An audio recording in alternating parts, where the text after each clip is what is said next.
ഏതാനും വർഷങ്ങൾക്ക് മുമ്പാണ്. ബഹുമാന്യരായ ഉസ്താദുമാർ ഇവിടെ വേദിയിലിരിക്കുന്നുണ്ട്. നമ്മുടെ സമസ്ത കേരള ജംഇയ്യത്തുൽ ഉലമയുടെ തണലിൽ ജനിച്ചു വളർന്ന് മുന്നോട്ട് പോകുന്ന ഒരു സംവിധാനം വളരെ പെട്ടെന്ന് അതിന്റെ നിയന്ത്രണത്തിൽ നിന്ന് കുതറി മാറാനും ഞങ്ങൾ സ്വതന്ത്രമാണെന്ന് സ്വന്തമായിട്ട് പ്രഖ്യാപിക്കാനും സമസ്തക്കിതുമായി യാതൊരു ബന്ധവുമില്ലെന്ന് പറയാനും ആശയപരമായ വ്യതിയാനത്തിന്റെ ചില സൂചനകൾ കണ്ടപ്പോ ഉസ്താദുമാർ അതുമായി ബന്ധപ്പെട്ട് കർശനമായ മുന്നറിയിപ്പ് സമുദായത്തിന് നൽകിയപ്പോ പല ആളുകളും സമസ്തയെ തെറ്റിദ്ധരിച്ചു. പല ആളുകളും സമസ്തയുടെ നേതാക്കളെ തെറ്റിദ്ധരിച്ചു. സമസ്ത വിദ്യാഭ്യാസത്തിനെതിരാണ്, നല്ല രീതിയിൽ നടന്നു പോകുന്ന വിദ്യാഭ്യാസ സംവിധാനങ്ങളെ അസൂയ കൊണ്ട് എതിർക്കുകയാണ്, അതിനെ മോശമായി ചിത്രീകരിക്കുകയാണ് എന്ന രീതിയിൽ പ്രചാരണം നടന്നു. പല ആളുകളും തെറ്റിദ്ധരിച്ചു. സമസ്ത കേരള ജംഇയ്യത്തുൽ ഉലമക്ക് ഒരേ ഒരു താല്പര്യം ഉണ്ടായിരുന്നുള്ളൂ. നമ്മുടെ നേതാക്കൾ ഒരു സംവിധാനം സമസ്ത കേരള ജംഇയ്യത്തുൽ ഉലമയുടെ കീഴിലായിരിക്കണം എന്ന് പറഞ്ഞു കഴിഞ്ഞാൽ എല്ലാ മാസവും 1-ാം തീയതി അവിടെ പോയി കണക്ക് പരിശോധിക്കാനും അവിടുത്തെ വലവും ചെലവും പരിശോധിച്ച് ബാക്കി പൈസ ഓഫീസിലേക്ക് കൊണ്ടുവരാൻ വേണ്ടിയിട്ടല്ല പറയുന്നത്. നേരെ മറിച്ച് ആ സംവിധാനം മുന്നോട്ട് പോകേണ്ടത് ആശയപരമായ ആ അതിർവരമ്പുകൾക്കകത്തു നിന്നുകൊണ്ടായിരിക്കണം ആ സംവിധാനം മുന്നോട്ട് പോകേണ്ടത് എന്ന താല്പര്യം കൊണ്ടാണ്. അതുകൊണ്ടാണ് CAC പോലുള്ള സംവിധാനങ്ങളുമായി ബന്ധപ്പെട്ട വിഷയം വന്നപ്പോ സമസ്ത കേരള ജംഇയ്യത്തുൽ ഉലമ പറഞ്ഞു, ആ സമസ്ത കേരള ജംഇയ്യത്തുൽ ഉലമ വിഭാവന ചെയ്യുന്ന ആശയാദർശങ്ങൾക്കനുസരിച്ച് അതിന്റെ ഉപദേശ നിർദ്ദേശങ്ങൾക്കനുസരിച്ചാണ് എല്ലാ സംവിധാനങ്ങളും മുന്നോട്ട് പോകേണ്ടത്. അപ്പോ അതുമായി ബന്ധപ്പെട്ട ആളുകൾ പറഞ്ഞു, ഇതിന് സമസ്തക്ക് യാതൊരു ബന്ധവുമില്ല, സമസ്ത ഇതിൽ ഇടപെടേണ്ടതില്ല, ഞങ്ങൾ സ്വതന്ത്രമായ ജനബോഡിയാണ്, ഞങ്ങളാണ് ഇതിന്റെ കാര്യം തീരുമാനിക്കേണ്ടത്, ഞങ്ങൾക്കാണ് ഇതിന്റെ പരമാധികാരം എന്ന് പറഞ്ഞുകൊണ്ട് ഒരു ദാർഢ്യം നിറഞ്ഞ രീതിയിൽ സംവദിച്ചു. അന്നേ സമസ്ത കേരള ജംഇയ്യത്തുൽ ഉലമ പറഞ്ഞു, ഈ ആശയപരമായ ഭദ്ര നിലനിർത്തിക്കൊണ്ട് മുന്നോട്ട് പോകുന്ന സംവിധാനമായിട്ടില്ലെങ്കിൽ വളരെ കലുഷിതമായ സാമൂഹ്യ അന്തരീക്ഷമാണ്, നമ്മുടെ കുട്ടികൾ വഴിതെറ്റിപ്പോകുന്ന പുതിയ തലമുറക്ക് അബദ്ധസഞ്ചാരം ഉണ്ടാകുന്ന അപകടകരമായ സാഹചര്യം ഉണ്ടാകുമെന്ന് മുന്നറിയിപ്പ് നൽകി. പല ആളുകൾക്കും അത് ഉൾക്കൊള്ളാൻ സാധിച്ചില്ല. ഇന്ന് CACയുടെ തലപ്പത്തുള്ളയാൾ ഒരാഴ്ച മുമ്പ് 2 ആഴ്ചക്കിടയിൽ അദ്ദേഹത്തിന്റെ പ്രസംഗം പുറത്തു വന്നു. ആ പ്രസംഗത്തിൽ പറഞ്ഞ കാര്യം നമ്മൾ ഗൗരവപൂർവ്വം തിരിച്ചറിയണം. സമസ്ത കേരള ജംഇയ്യത്തുൽ ഉലമ ഒരു കാര്യം പറഞ്ഞാൽ അതാദ്യം കയ്പനുഭവപ്പെടും, പിന്നീട് മധുരിക്കുമെന്ന് പഴമക്കാർ ഉദാഹരണമായി പറഞ്ഞതിന് സമാനമായ ഒരു പ്രഭാഷണം കഴിഞ്ഞ ദിവസം നടത്തി. ആ പ്രസംഗത്തിൽ പറഞ്ഞു, CACയുടെ പുതിയ സമീപനം, ഞങ്ങളൊരു ഉദാര സമീപനം സ്വീകരിക്കുകയാണ്, ഞങ്ങളൊരു ഉദാരീകരണത്തിന്റെ വഴിയിലേക്ക് പോവുകയാണ്. ഞങ്ങളുടെ സ്ഥാപനത്തിൽ ജമാഅത്തെ ഇസ്ലാമിക്കാരുടെ മക്കൾക്ക് പഠിക്കാം, ഞങ്ങളുടെ സ്ഥാപനത്തിൽ മുജാഹിദുകാരുടെ മക്കൾക്ക് പഠിക്കാം, ഞങ്ങളുടെ സ്ഥാപനത്തിൽ സുന്നിയാകണമെന്ന് നിർബന്ധമില്ല, ഞങ്ങളുടെ സ്ഥാപനത്തിൽ ആർക്കും വന്ന് പഠിക്കാം, അതുമായി ബന്ധപ്പെട്ട് ആർക്കും പ്രവേശനം കൊടുക്കാം എന്ന് പറയുന്ന ഒരു ഉദാര സമീപനത്തിന്റെ വാതിൽ തുറന്നത് പരസ്യമായിട്ട് നമ്മൾ കണ്ടു. ഒരു കാലത്ത് അത്തരം സ്ഥാപനങ്ങളിലേക്ക് ഒരു കുട്ടിക്ക് പ്രവേശനം കൊടുക്കണമെങ്കിൽ ആ കുട്ടി ജനിച്ചു വളർന്ന നാട്ടിലെ മദ്രസയിൽ ഉസ്താദുമാരുടെ, SKSFന്റെ ശാഖാ കമ്മിറ്റിയുടെ, മഹല്ല് കമ്മിറ്റിയുടെ അറിവോടെ അവിടുത്തെ മുഷാവർ അംഗത്തിന്റെ ഉത്തരവാദപ്പെട്ട ഇതടിസ്ഥാനപരമായി സുന്നി കുടുംബത്തിൽ ജനിച്ചു വളർന്ന കുട്ടിയാണ്, നമ്മുടെ സ്ഥാപനത്തിൽ പ്രവേശനം നൽകണമെന്ന് ആ ശുപാർശയോടുകൂടിയല്ലാതെ പ്രവേശനം നൽകാതിരുന്ന ഭദ്രമായ ആദർശാടിത്തറയുള്ള ഒരു വിദ്യാഭ്യാസ സംവിധാനമായി മുന്നോട്ട് പോകുന്ന സാഹചര്യത്തിൽ മാറി ഇപ്പൊ സുന്നിക്കും മുജാഹിദിനും ജമാഅത്തെ ഇസ്ലാമിക്കാർക്കും ആർക്കും ഇവിടെ പഠിക്കാം, അവരെല്ലാം ഞങ്ങൾ പഠിപ്പിക്കുമെന്ന് പറയുന്ന ഒരു ഉദാരീകരണത്തിന്റെ പുതിയ തലത്തിലേക്ക് വന്നു. സമസ്ത കേരള ജംഇയ്യത്തുൽ ഉലമ ഒരു കാര്യം തീരുമാനമെടുത്തപ്പോ എവിടെയാണ് ഞങ്ങൾക്ക് ആദർശ വ്യതിയാനം ഉണ്ടായതെന്ന് പറഞ്ഞുകൊണ്ട് സമസ്തയുടെ നേതാക്കളെ പരിഹസിക്കാനും തെരുവുകളിലും സാമൂഹ്യ മാധ്യമങ്ങളിലുമൊക്കെ തെറിയഭിഷേകം നടത്താനും വന്ന ആളുകൾ ഇപ്പോൾ തിരിച്ചറിയേണ്ടത് സമസ്ത കേരള ജംഇയ്യത്തുൽ ഉലമ ഇത്തരം കാര്യങ്ങളിൽ എടുക്കുന്ന തീരുമാനങ്ങൾ ആദ്യം പലർക്കും അതത്ര ഉൾക്കൊള്ളാൻ സാധിച്ചിട്ടില്ലെങ്കിലും സമസ്ത കേരള ജംഇയ്യത്തുൽ ഉലമ പറഞ്ഞത് 100% സത്യസന്ധമായിരുന്നുവെന്ന് പിൽക്കാലത്ത് തെളിയിക്കപ്പെടുകയാണ്. ഈ കാര്യത്തിൽ മാത്രമല്ല ഇതുണ്ടായിട്ടുള്ളത്.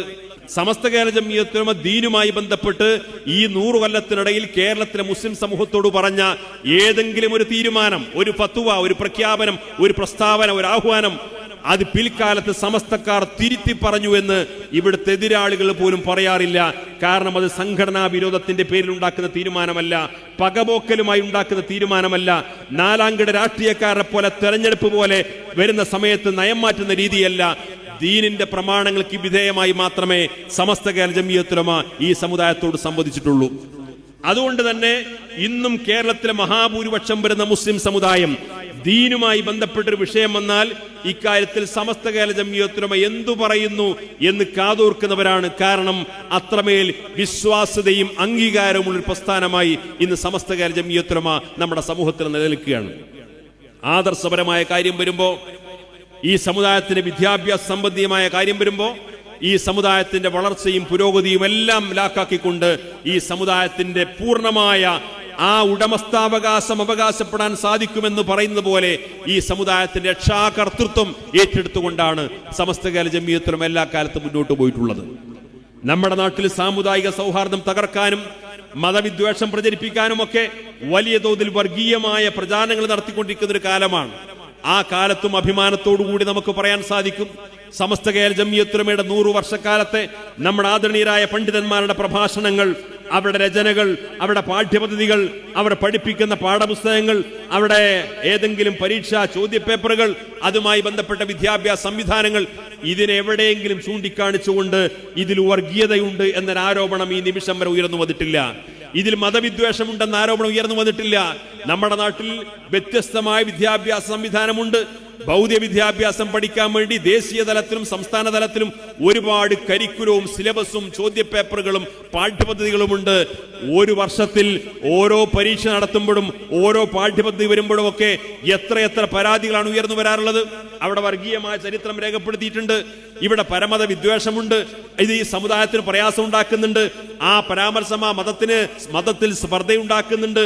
അവിടെ മതവിദ്വേഷം പ്രചരിപ്പിക്കുന്നുണ്ട്.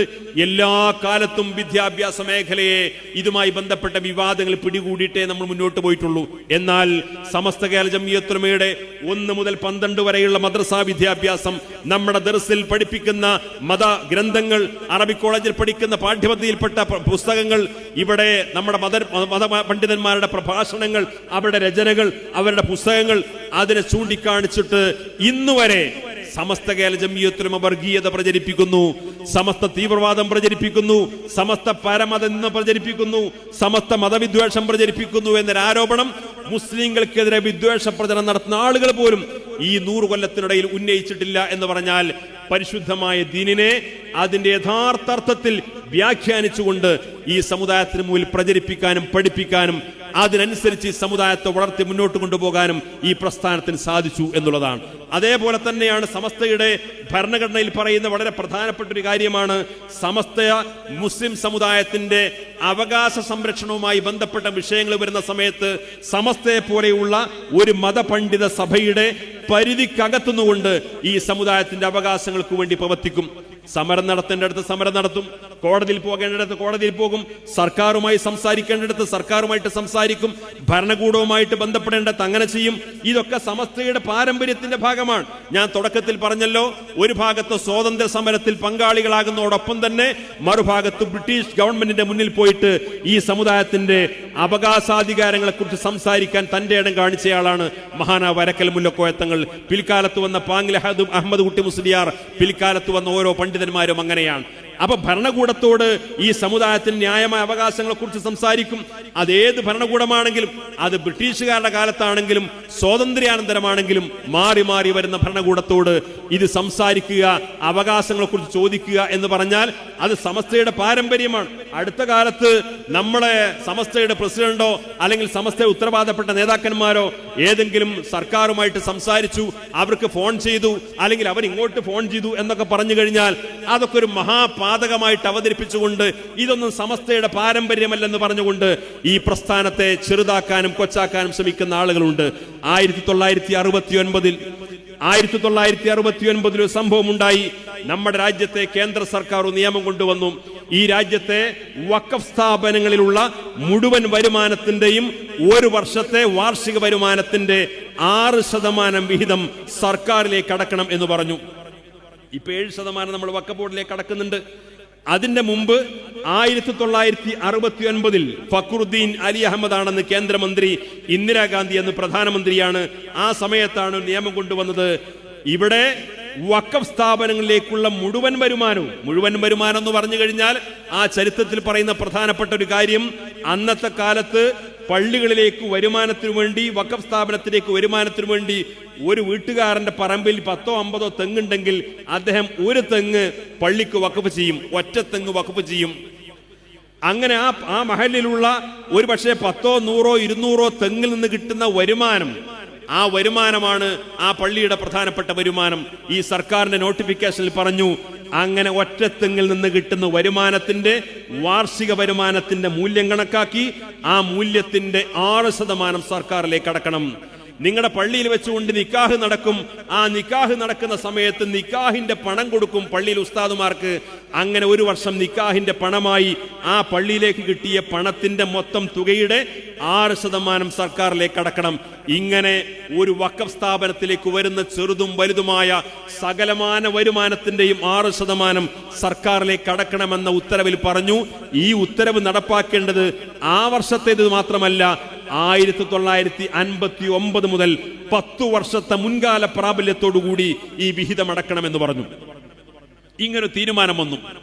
ഈ തീരുമാനം വന്നപ്പോ സമസ്ത കേരള ഇസ്ലാം മത വിദ്യാഭ്യാസ ബോർഡ് കോഴിക്കോട് ടൗൺ ഹാളിൽ വഖഫ് സ്ഥാപന ഭാരവാഹികളുടെ ഒരു യോഗം വിളിച്ചു ചേർത്തു. 1969 നടന്ന സംഭവമാണ് ഞാൻ ഈ പറയുന്നത്. കോഴിക്കോട് ടൗൺ ഹാളിലേക്ക് ഈ നിയമം ബാധിക്കുന്ന വഖഫ് സ്ഥാപന ഭാരവാഹികളുടെ യോഗം വിളിച്ചു ചേർത്തു. ആ യോഗത്തിൽ സമസ്ത കേരള വഖഫ് സംരക്ഷണ സമിതി എന്ന ഒരു സമിതി രൂപീകരിച്ചു. ഇന്നും ജീവിച്ചിരിക്കുന്ന സമസ്ത കേരള ഇസ്ലാം മത വിദ്യാഭ്യാസ ബോർഡിന്റെ എക്സിക്യൂട്ടീവ് മെമ്പറുമായിട്ടുള്ള മുക്കമ്പി മോയ്മോൻ ഹാജി ആ വഖഫ് സംരക്ഷണ സമിതിയിൽ അംഗമായിരുന്നു.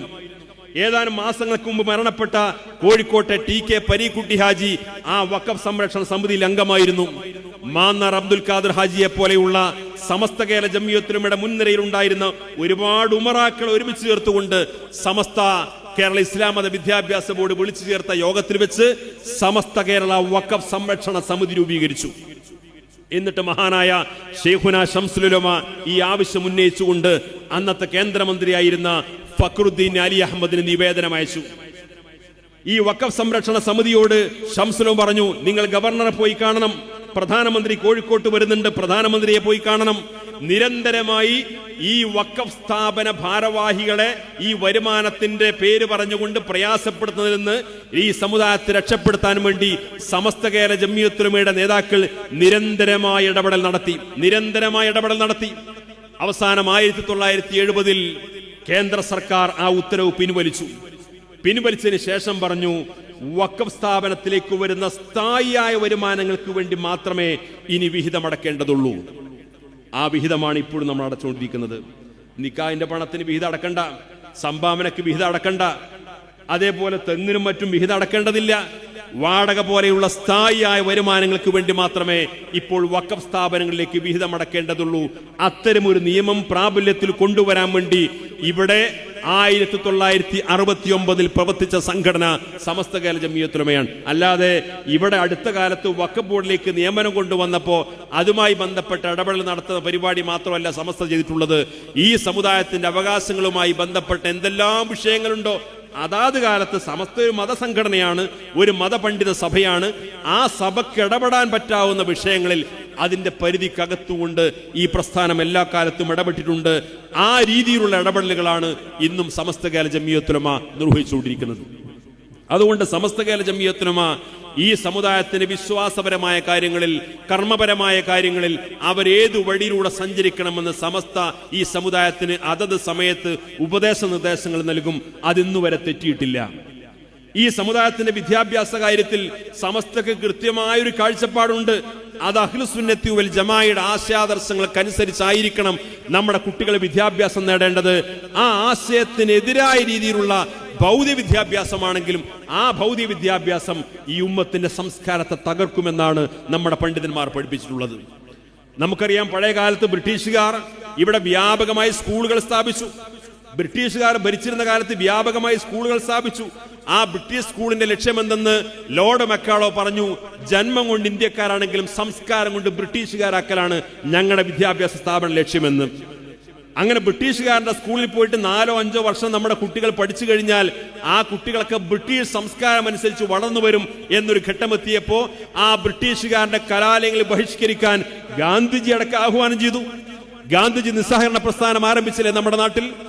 ബ്രിട്ടീഷുകാരുടെ കലാലയം ബഹിഷ്കരിക്കാൻ ഗാന്ധിജി ആഹ്വാനം ചെയ്താൽ അതാർക്കും തെറ്റല്ല. എന്നാൽ സ്വന്തം വിശ്വാസവും സംസ്കാരവും നശിപ്പിക്കുന്ന വിദ്യാഭ്യാസമാണ് ഈ സമുദായത്തിൽ ലഭ്യമാകുമെങ്കിൽ ആ വിദ്യാഭ്യാസം നമുക്ക് വേണ്ടെന്ന് ഇവിടുത്തെ പണ്ഡിതന്മാർ പറഞ്ഞാൽ മുസ്ലിം സമുദായത്തെ വിദ്യാഭ്യാസപരമായിട്ട് പിന്നാക്കം നയിക്കുന്നു എന്ന ആക്ഷേപം വരും. ഇത് രണ്ടും വേർതിരിച്ചുകൊണ്ട് നമ്മൾ തിരിച്ചറിയാൻ നമുക്ക് സാധിക്കണം. സമസ്ത ഒരിക്കലും ഭൗതിക വിദ്യാഭ്യാസം ഇരുന്നിട്ടില്ല. സമസ്ത ഈ ബ്രിട്ടീഷുകാരന്റെ സ്കൂളുകളിലൂടെ അവന്റെ സംസ്കാരം അടിച്ചേൽപ്പിക്കാൻ വേണ്ടി ശ്രമിച്ച അതേ കാലത്താണ് 1926 സമസ്ത രൂപീകരിച്ചു. 27 താനൂരിൽ 1-ാം വാർഷിക സമ്മേളനം നടന്നപ്പോ ആ സമ്മേളനത്തിൽ വെച്ചുകൊണ്ട് അവതരിപ്പിച്ച പ്രധാനപ്പെട്ട പ്രമേയം മലബാറിലെ മുസ്ലിം കുട്ടികൾക്ക് ഇംഗ്ലീഷും കണക്കും സയൻസും പഠിക്കാൻ പ്രത്യേകം നിശാ പാഠശാല സ്ഥാപിക്കണമെന്ന് ബ്രിട്ടീഷ് ഗവൺമെന്റിനോട് ആവശ്യപ്പെട്ടു.